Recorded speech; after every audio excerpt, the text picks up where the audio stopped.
You have written that God is a psychotic delinquent invented by mad, deluded people. No, I didn't say quite that. I said something rather better than that. Oh, well, please tell us what you said. Please tell us what you said. Well, I would have to read it from the book. No, please. The God of the Old Testament is arguably the most unpleasant character in all fiction. Jealous and proud of it. A petty, unjust, unforgiving control freak. A vindictive, bloodthirsty ethnic cleanser. A misogynistic, homophobic, racist, infanticidal, genocidal, filicidal, pestilential, megalomaniacal, sadomasochistic, capriciously malevolent bully. So that's what you think of God? Yeah. How about if people believed in a God of infinite lovingness and kindness and forgiveness and generosity, sort of like the modern day God? Why spoil it for them? Why not just let them have their fun and enjoy it? I mean, I don't want to spoil anything for anybody. I write a book, people can read it if they want to. I believe that it is a liberating thing to free yourself from primitive superstition. So religion is a primitive superstition? Oh, I think it is, yes. So you believe it's liberating to tell people that there is no God?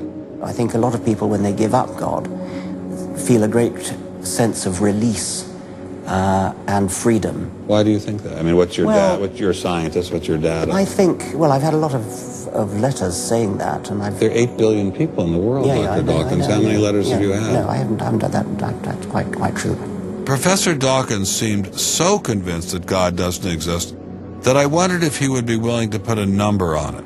Well, it's hard to put a figure on it, but I mean, I'd put it as something like, 99% against or something. Well, how do you know it's 99% against, say, and not 97%? No, I did. You asked me to put a figure on it, and I'm not comfortable putting a figure on it.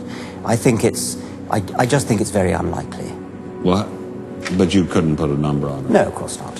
So it could be 49%. Well, it would be. I mean, I think it's unlikely, but it's quite far from 50%. How do you know? I don't know. I mean, I put an argument in the book. Well, then who did create the heavens and the earth? Why do you use the word who? You see, you immediately beg the question by using the word who. Well, then how did it get created? Well, by a very slow process. Well, how did it start? Nobody knows how it started. We know the kind of event that it must have been. We know the sort of event that must have happened for the origin of life. And what was that? It was the origin of the first self-replicating molecule. Right, and how did that happen? I told you we don't know. So you have no idea how it started? No, nor has anybody. Nor has anyone else. What do you think is the possibility that intelligent design might turn out to be the answer to some issues in genetics or in evolution?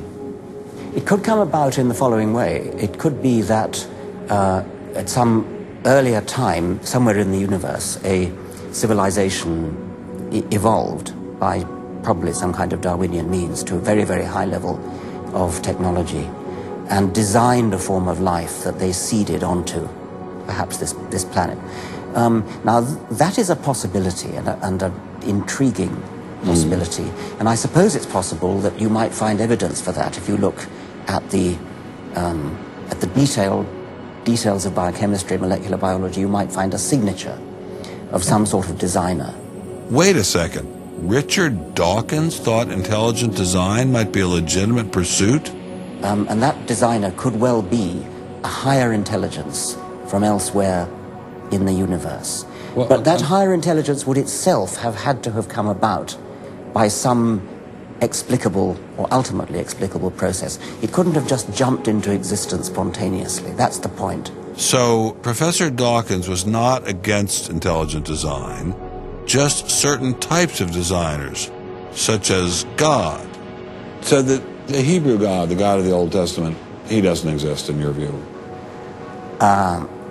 Certainly. I mean, that would be a very unpleasant prospect. And the Holy Trinity of the New Testament? Nothing like that.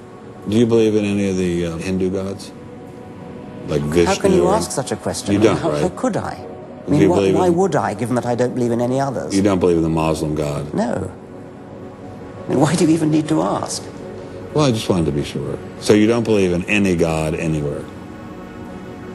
Any God anywhere would be completely incompatible with with anything that I've said I assume. yeah. I just wanted to make sure you don't believe in any God anywhere.